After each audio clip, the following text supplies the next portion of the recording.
Okay, there were actually a few people that asked about my poster, so I'm going to show you them and tell you where I got them. So this is my Billy Joel poster with the lyrics from Vienna, because that song is literally about my life. And this is my Harry Styles poster, and they are both from Redbubble. Redbubble and Society6 are the best places to get posters. It's beginning to look a lot like Christmas everywhere you go.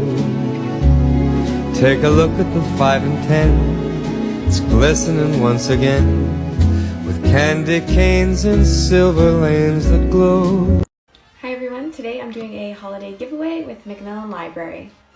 Follow me and comment on this video to enter, and you can win all 5 of these books: 2 classics, Little Women and A Christmas Carol, and 3 poetry books, The Art of Solitude, Happy Hour, and Sleepily Ever After. Happy holidays and good luck! One thing I'm changing this year to reach all of my reading goals in 2022 is to use the monthly subscription box Book of the Month.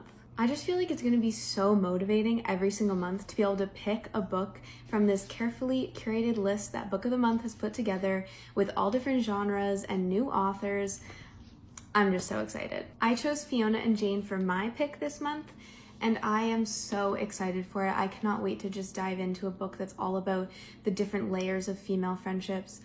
I'm so ready. Head to bookofthemonth.com to see which book you'll pick with the code Let's Go to get your first book hardcover for just $9.99. Happy reading, and I hope you reach all of your reading goals in 2022. Here's a 5-star read I know you haven't seen on BookTok. The School of Good Mothers by Jessamine Chan. So good. So good. It comes out on January 4th of next year. And if you like The Handmaid's Tale, dystopian, control, gender norms type of topics, so good. It's about a mom who kind of loses her rights to be in her daughter's life, and she goes to school where they are like teaching her how to be a good mom and all this stuff, and it is almost infuriating what they do, but so good. So good. So I did just do the most BookTok-y haul at Indigo. I ended up getting It Ends With Us and A Little Life because of that pen and cup challenge that I did. I couldn't find Eat, Pray, Love, but I'll just try and find it somewhere else. But I thought I'd show you some other recent books that I've got instead of just the 2 really popular BookTok ones, just so you see some variety on here. Recently I picked up Imaginary Friend by Stephen Chbosky, same author as Perks of Being a Wallflower, but it's a horror book. Very, very excited for this one. It's very thick. Next, I got both of these holiday books secondhand off of Facebook Marketplace, One Day in December and In a Holidays. I'm going to read these in December, obviously. And The Island of Missing Trees is Reese's book club pick for November, so I just got this as well. And yeah, that's a little book haul for you. The super trooper beams are gonna blind me, but I won't feel blue. Absolutely nobody, not even one person, has asked me this, but I just want to show how I organize my book stacks because I don't have a bookshelf right now.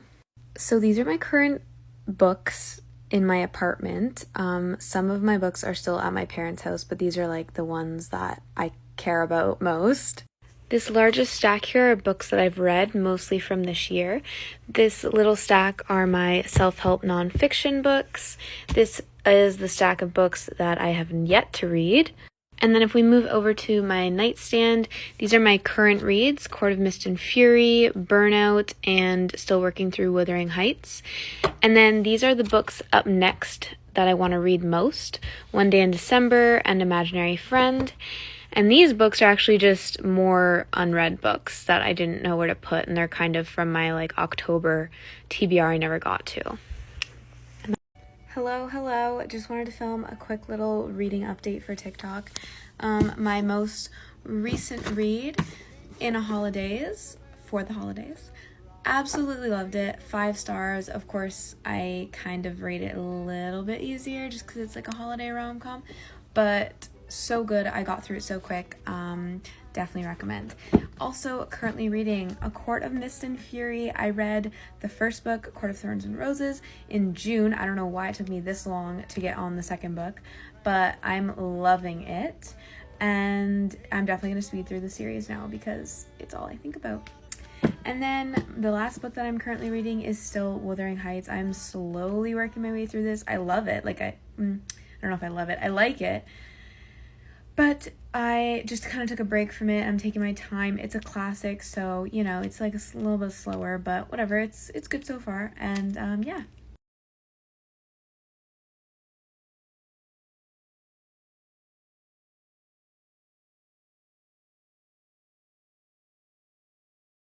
Okay, I have an idea. If you love reading and you're in some fandoms, like if you are a fan of Harry Styles or Marvel or Taylor Swift or whatever celebrity, a lot of you enjoyed my celebrity reading list, where it was just a list of all the books that your favorite celebrities have read and recommended.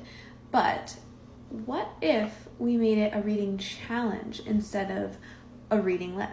So I'm thinking we assign each month a celebrity for all of 2022. So for example, Taylor Swift could be January.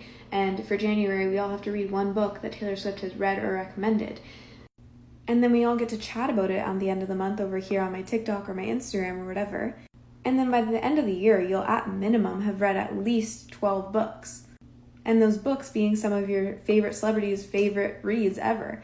So if you're interested, if you like this idea, I'll create a little doc and get it all organized, but just comment down below some of the celebrities that you would like to see on this reading challenge and we can go from there.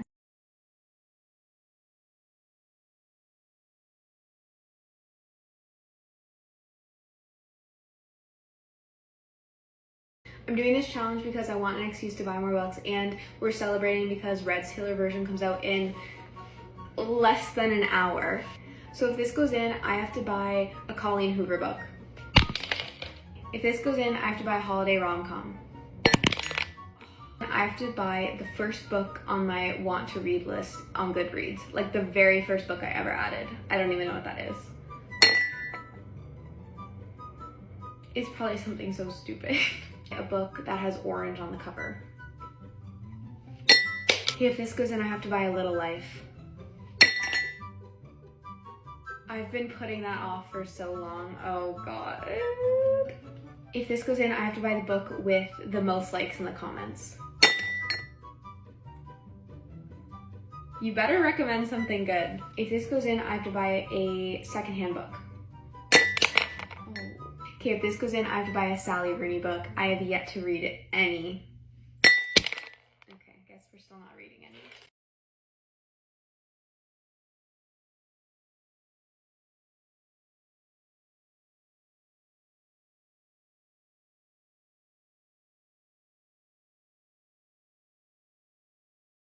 These are 3 fantasy books that I think are severely underhyped on BookTok. Starting out with Wild and Wicked Things by Francesca May. This is a standalone fantasy, and I like to describe this as The Great Gatsby but with witches and magic. It is set in the 1920s, and we are following our main protagonist Annie. She goes to Crow Island, which is like this magical island, to kind of sort out her late father's property and estate and all his possessions. While she's there though, she kind of gets caught up in the magic of the island. We are introduced to so many amazing characters, and we even have a murder mystery that unfolds.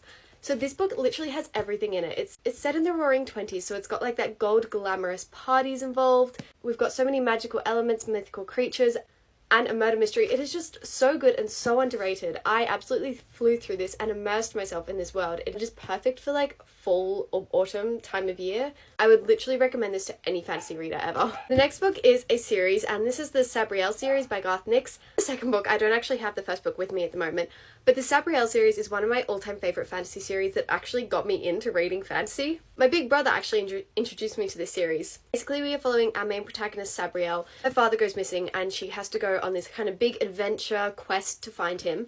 And the world that we are set in, the dead don't stay dead. Such a magical, unique world. Like, this is unlike any fantasy series I've ever read to this day. The series really progresses as well, and I believe it's a 3-book series, and there is now a prequel, so you can really immerse yourself in it. It is one of my all-time favourite series. Such a strong female protagonist as well, which I always love. And finally, the Discovery of Witches series. This is one of my all-time favorite vampire romance series. This is again the second book. I can't find the first book to it. It is technically a dark academia fantasy series. We are following two characters, Diana and Matthew. It's a kind of enemies to lovers situation. They both discover this manuscript, which is almost kind of like a prophecy in that world. The world we are set in, by the way, has vampires, witches, and demons, so it is such like a fantastical world. The series is perfect for fall or for autumn or winter, honestly. It's just the best series to immerse yourself in. It is a trilogy, so there's only 3 books. They all are quite thick, but again, I don't see people talk about this series enough. It's one of my all-time favorites.